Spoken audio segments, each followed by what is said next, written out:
घुंघराले बाल। राइना बचपन से ही खूब सुंदर थी। उसके लंबे लंबे घुंघराले बाल से हमेशा उसका चेहरा ढका रहता। अरे भूत बनकर घूमती रहती है, चल तेरे बाल कटवा दूं। अच्छा, क्यों भला? स्कूल में तो सारा वक्त बांधकर घूमना पड़ता था। अब तो मैं कॉलेज जाऊंगी और बाल खोल कर घूमूंगी। हाँ। अरे ये बाल देख रही है, ऐसे लगता है जैसे मधुमक्खी का छत्ता। खैर, घने घने घुंघराले बालों से राइना सुंदर तो लगती, लेकिन उसे संभालना उसके लिए बड़ा काम था। माँ, अरे माँ, शैम्पू खत्म हो गया है। इस बार वो वाला लाना ना, जो घुंघराले बालों को और बाउंसी बनाता है। माँ ले आना, हाँ जरूर से। कल मेरा कॉलेज का पहला दिन है। मैं चाहती हूँ सब मुझे देखकर जले। अगले दिन राइना कॉलेज पहुँचती है, जहाँ एक लड़का उसे छेड़ते हुए कहता है, अरे लगता है चाउमीन में सोया सॉस कुछ ज्यादा ही गिर गया। अरे मुझे तो चेहरा दिख ही नहीं रहा। लड़कियां भी राइना का मजाक उड़ाती है। अरे यार, ये कंगना की कॉपी करके कौन आया है? लोकल कंगना और कौन? राइना को सभी पर गुस्सा आता है, लेकिन वो कुछ नहीं कहती। स्कूल में तो बाल बंधे ही रहते थे, लेकिन कॉलेज में राइना एक लड़की से कहती है, हाय, मेरा नाम राइना है, मुझे आर्ट्स डिपार्टमेंट में जाना है। कहाँ से है रास्ता? अपने बाल हटा कर देखो, सामने ही बोर्ड लगा है। राइना को कॉलेज में भी दोस्त बनाने में दिक्कत आ रही थी। वो रोते रोते घर आ जाती है। माँ, मैं क्या करूं? आज तो सारा दिन लोगों ने न जाने क्या क्या बोलकर मेरा मजाक ही बना कर रख दिया। माँ प्लीज कुछ करो ना मेरे बालों का। मैंने तो पहले ही कहा था कटा दे, पर तू। अरे कटाने से क्या होगा, उल्टा जो थोड़े बांध कर ये इन्हें समेट सकती है ना, वो भी नहीं कर पाएगी। तो क्या मेरी कोई दोस्त नहीं बनेगी कॉलेज में, या मैं हमेशा लोगों के मजाक का ही शिकार होती रहूंगी? राइना जोर जोर से रोने लगती है। तभी उसका छोटा भाई आ जाता है और राइना के बालों के बीच एक पेंसिल छुपा देता है। तभी उसका दोस्त भी पीछे से आ जाता है। अरे ढूंढो ढूंढो, कहाँ है पेंसिल? मैं नहीं बताऊंगा। दोस्त काफी कोशिश करता है, लेकिन उसे पेंसिल नहीं मिलती। वो वहाँ से चला जाता है। थैंक्स दी, आज आपके बालों ने तो मुझे बचा ही लिया। अच्छा, बहुत दिनों के बाद बालों को लेकर कुछ अच्छा सुनने को मिला।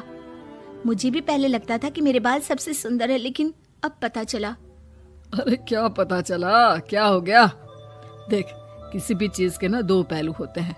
या तो तुम बालों से ही लोगों का मन जीतो, या फिर रोती रहो। अब ऐसे घने बाल तो तुम्हें भगवान ने दिए हैं। राइना को पिता की बात समझ में आ जाती है।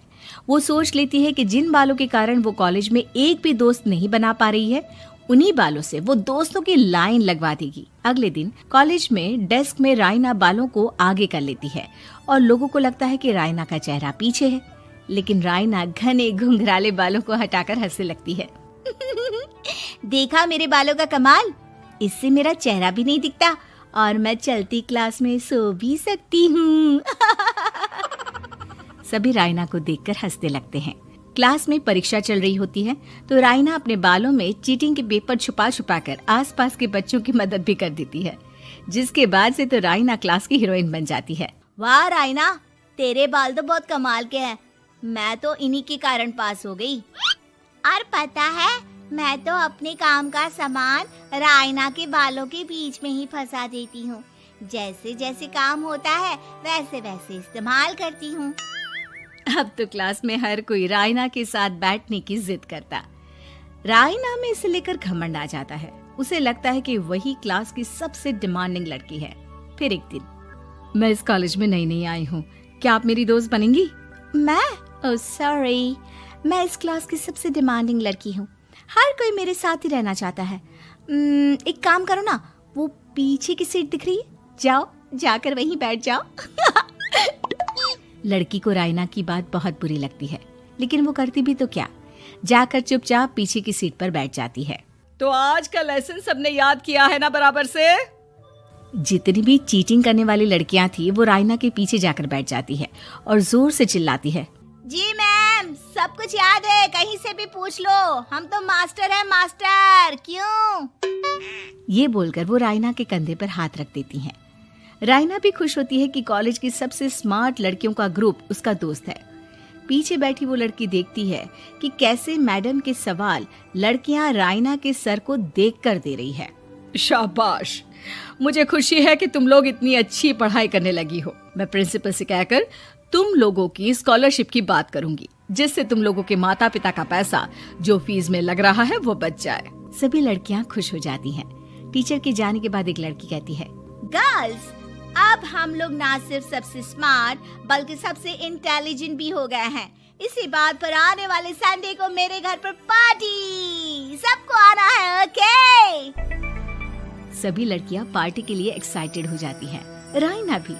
माँ, मेरे कॉलेज की सबसे स्मार्ट लड़की ने पार्टी रखी है संडे को। मैं भी वहाँ सबसे अच्छी दिखना चाहती हूँ, लेकिन ये बाल। घुंघराले बालों का तो कर भी क्या सकती है। तभी उन लोगों की नजर पार्लर के एक इश्तिहार पर पड़ती है जो 3000 रुपए में बाल स्ट्रेट कर रहा था। माँ, मुझे पैसे देना, मैं बाल सीधे करवा कर आती हूँ। संडे को पार्टी में सबसे अच्छी लगूंगी। बस फिर क्या था, अपने घुंघराले बालों को रायना पार्लर जाकर स्ट्रेट यानी कि सीधा करवा लेती है। और फिर पार्टी वाले दिन, हाय गर्ल्स, कैसी लग रही हूँ मैं? ओह नो, शिट, ये क्या करवा लिया बालों का हाल? और जिसके घर पार्टी थी वो लड़की, अरे ये क्या करवा लिया?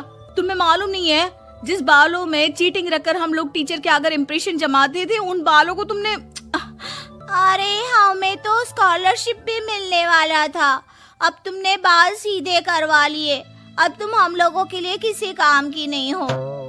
अरे लेकिन हम दोस्त तो है ना, क्या मैं अच्छी नहीं लग रही हूँ?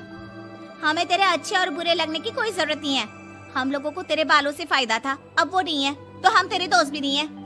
जाकर बाल वापस घुंघराले करके आ, तभी तो हम लोगों की दोस्त बन सकती है। रायना रोते रोते घर आती है और माँ को सारी बात बता देती है। माँ, ला पैसे दे, मैं बाजार जाकर बाल ठीक करा के आती हूँ। लेकिन माँ, मुझे ये बाल बहुत अच्छे लग रहे हैं, काश ये बाल मैं पहले ही सीधे करवा लेती। देख बेटा, पैसे तो मैं तुझे दे दूं, लेकिन वैसे बाल करके तू फिर ऐसे दोस्त बनाएगी जो तेरे साथ मतलब के लिए जुड़े हैं। लेकिन इन बालों में तू ऐसे दोस्त बनाएगी जो तेरे साथ जीवन भर का साथ निभाएंगे। रायना को माँ की बात समझ में आ जाती है।